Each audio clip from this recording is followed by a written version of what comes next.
What's up friends? Today we're back with another DIY e-skate battery build, except this time we're going to be using 21700 cells and pre-cut nickel strips.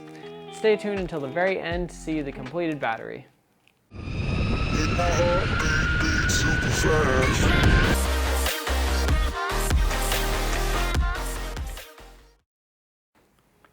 Alright, let's get started. This battery build is going to be a little bit different than my last video, so if you haven't checked out that one, go ahead and check that out in the iCard. That one's got a lot of the basics, some of the basic electrical knowledge, and how to do some things that I'm not going to cover in this video. Instead, I've pre-cut all of my fish paper and we've got brand new cells for this build. So what are the steps that we need to do? Well, let's do a quick review of those steps. First thing we need to do is glue all of the cells together. For this particular pack, it'll be a 10S4P, so I'll be gluing together a bunch of sets of 4 cells. Next, I will need to wrap all of the cells in fish paper, and I'll show you guys one different thing on this build that I'm doing with that. After that, I will be spot welding all of the nickel onto the cells, which will be especially easy because all the nickel is pre-cut, and that really saves a lot of time.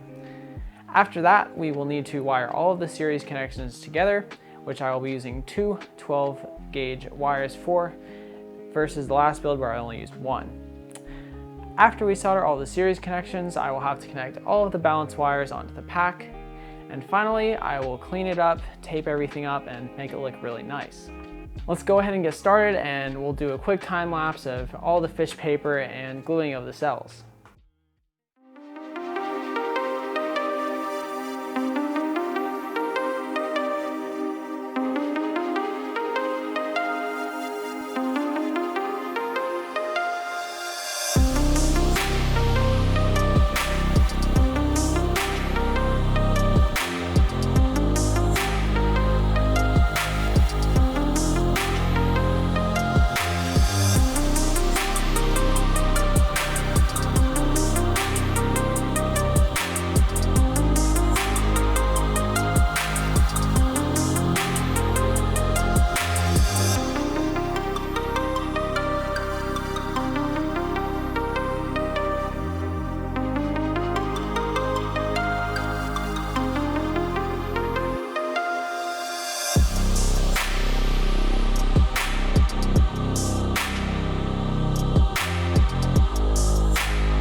Alright, it's been a couple days since I had last worked on this, but today we're going to get started on the spot welding of all these cells. So as you can see, we've got all of these bad boys nicely insulated, got the fish paper rings on there, got the fish paper around the whole P group, and today we're going to be putting on all of the pre-cut nickel strips from duck battery systems, and these should be super easy to put on. Just a couple of welds across the top, slap it onto the battery, fold the tab over, and we're going to do that on both sides of all of these different groups. Let's get started. All right, so real quick before I actually get the welder going, quick trick for you guys on any nickel strips really. You take your nickel strip, place it exactly where you want it, and then you can use little neodymium magnets like this one to just attach it right on there. And it's a great way to temporarily hold it in place so you can come in with your welder probes and do it really easily.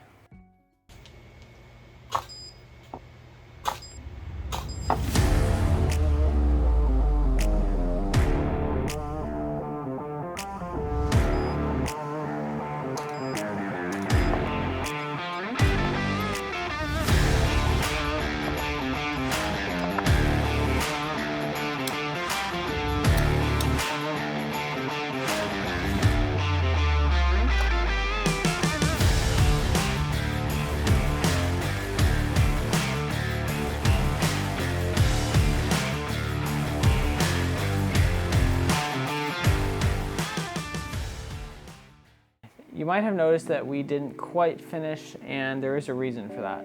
So the two P groups that are left are what I'm going to use for the positive and negative P groups. And on each of them, I've only spot welded one tab so far, and onto the other tab, we're going to solder the actual cables that will be coming off the pack. And since I want to use 10 gauge wire, it's way easier to solder it to the tab and then spot weld the tab on, because there's a lot less heat dissipation. And it's better for your batteries because it keeps more heat out of your batteries.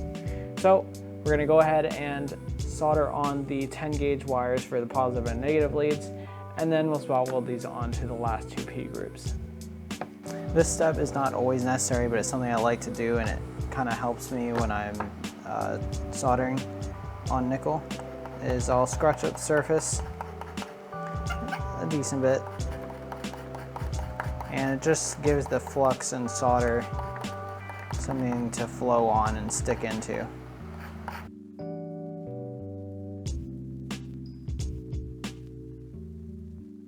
Now, after applying that scratching technique, I'm going to put some flux on, and in a video coming up soon, I'm going to be doing a full how to solder technique video for all the different kinds of Eastgate connections.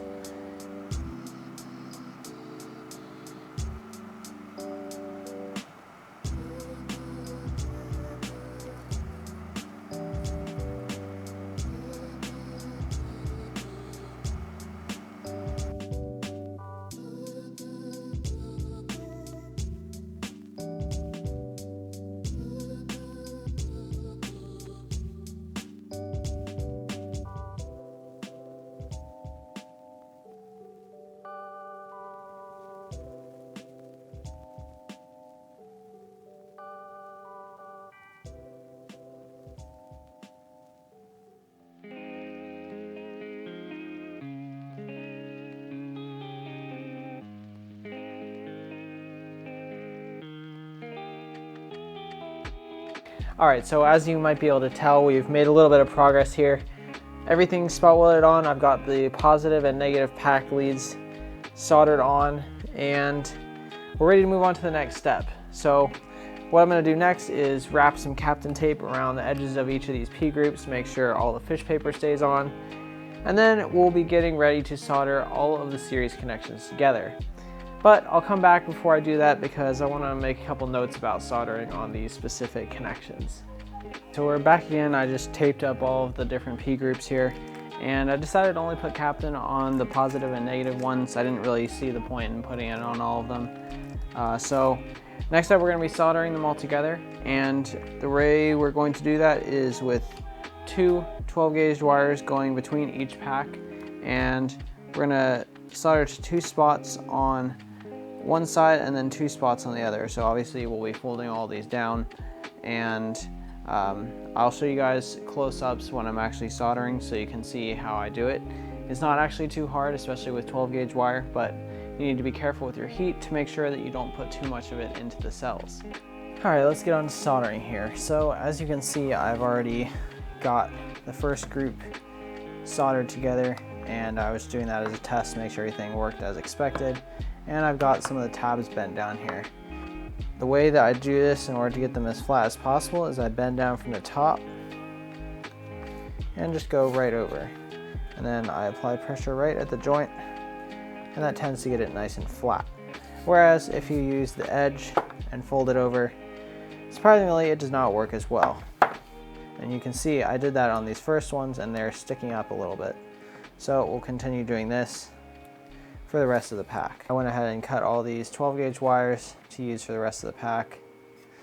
So we're going to grab two of those, and they're going to end up here, just like that. So the way we do that is first, we're going to take our X-Acto knife and score up the spot that I'm about to solder to on each side.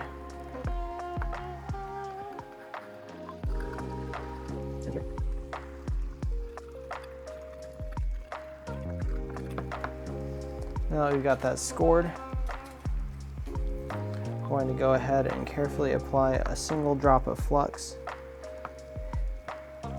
Alternatively, you can apply this flux with a pen or brush or whatever floats your boat, but I like to just drip it straight out of the bottle. All right, so next we're going to put some flux onto the wires that we're going to be soldering. Just a single drop is enough. I like to put it right on the end so that it can kind of work its way in there. Next, I'm going to make sure we're wearing safety glasses. Get our soldering iron ready. Nice shiny tip on it. And we're going to take some of our solder. Use this little piece that I got left. Tin it up. Now, I like to do the wires first because the actual tabs are a little more finicky. So we're going to go ahead and tin the ends of the cable here. Just put enough on it so that you can remelt it in a couple seconds here. And then I'm going to go ahead and apply some solder to the point that I put flux on. Melt it down into a nice shiny glob on both sides. The black you see there is just some of the flux burning a little bit, and that does tend to happen. Next, I'm going to take our wire, apply a little bit more solder to the tip, or take the wire, put it in the orientation that we're going to want it, just like that. And then we're just going to firmly but smoothly apply pressure onto the wire. And remelt the joint right into that solder pool that we just made on the strip. And you don't want to apply heat for longer than necessary, as it'll just start dumping heat into the cells, and we don't want that. Now we'll just give our tip a quick wipe, apply some more solder, go ahead and bend this around.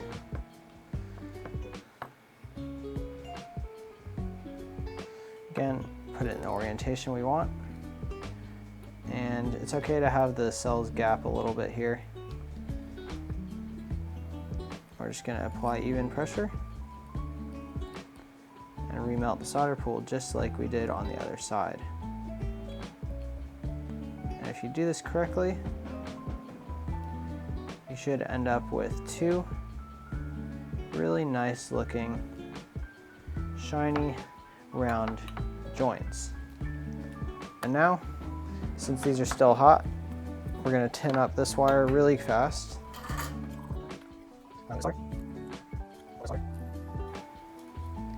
Tin the nickel. Get a nice glob. Get a little more. Get a nice glob here.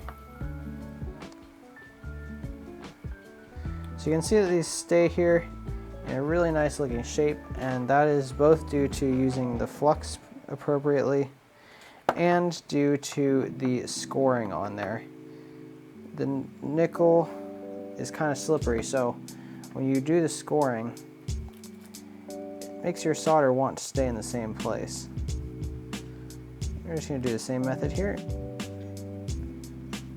Press firmly and smoothly. Remelt the solder. Press it down.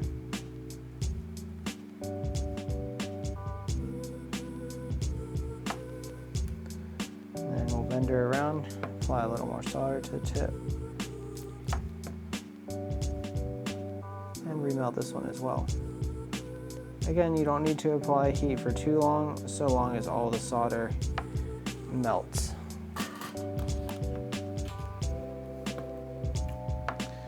And now, as you can see, you've got two good joints there.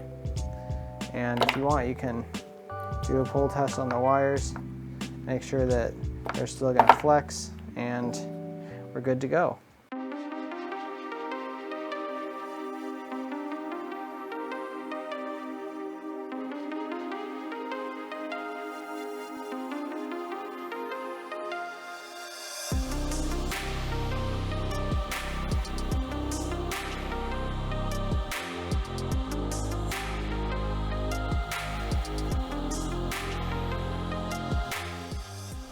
All right, let's finish off this battery. There's only a couple steps left, and one of those is to finish up all the balance wires, and then finally we will tape it all together and put some heat shrink around the whole thing. So let's get on with this balance connector. How do we connect a balance connector to a battery? If you remember from the last battery video, I kind of showed how to do it there, but we'll go through it again just because it's really important. So balance connectors are often going to be one more wire than your actual battery. So for this instance, this is an 11-pin balance connector for a 10S battery. And the reason that is because there's often one wire at the end that will connect to the base negative of the pack. And for us, that's this black wire. So in order to wire up this, what we're going to do is we're going to first look at the actual wiring diagram for the BMS, and it's pretty easy to find them because most of them are pretty similar, but I just know how these work at this point. So for the first wire, our black wire is going to go to the pack negative. You can see we have a pack negative and pack positive here, and the pack negative will be right at the edge here, and then we'll go down from there all the way down the connector, going to the end of each cell. And for this one, it'll be cell 0, end of cell 0, and then cell 1 will be an intersection between these two, and then the next cell will be an intersection between those two. The next one will be the intersection between those two. The next one will be the middle of the pack down there, and so on and so forth, all the way down to the next side of the pack, which is the positive end. So we're gonna go into another time lapse here and finish up all this soldering. It should be pretty easy, but we're gonna finish it off really nice and make sure all of the wires get routed in a really smooth way.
All right, so there's one single step left to actually finish off this battery build, and that is to cover it up with some clear heat shrink tubing.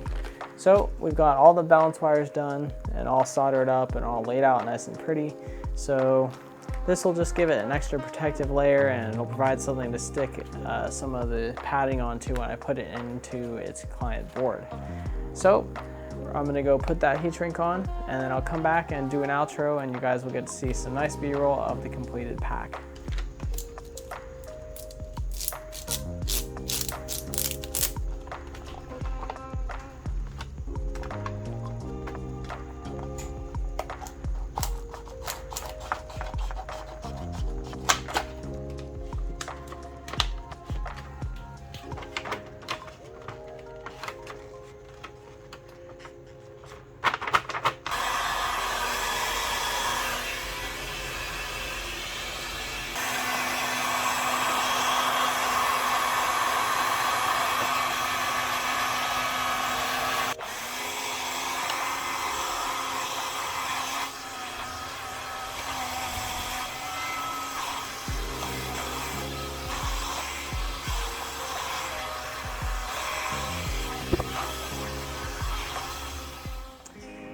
So we have come to the end of this battery build, finally. It's been a long process for me. I've been super busy and this has been recorded over like, I don't know, a month now. But we're done finally, and the final product looks excellent. I'm really happy with how this came out. It looks super professional. The heat shrink really just wrapped it all up. Pun intended. But yeah, it looks really great. I'm happy with how it came out, and I'm sure it's gonna spend many years in my friend's board. So what are some things I might have been able to do better on this? One thing I realized as I was putting the heat shrink on is that it's quite tough, and it actually really sucked the pack together a lot, which is good. But at the same time, I accidentally left this fish paper strip in the middle a little bit long, so it's got some little dips in there that it would look better without. No big deal, doesn't affect anything functionally. And then on these nickel strips, maybe if I built this exact pack again, I'd round off the corners on them. Not really going to be cutting into anything or anything like that, but I think rounds on there would look cool to go with the little circles on the ends of the solder joints.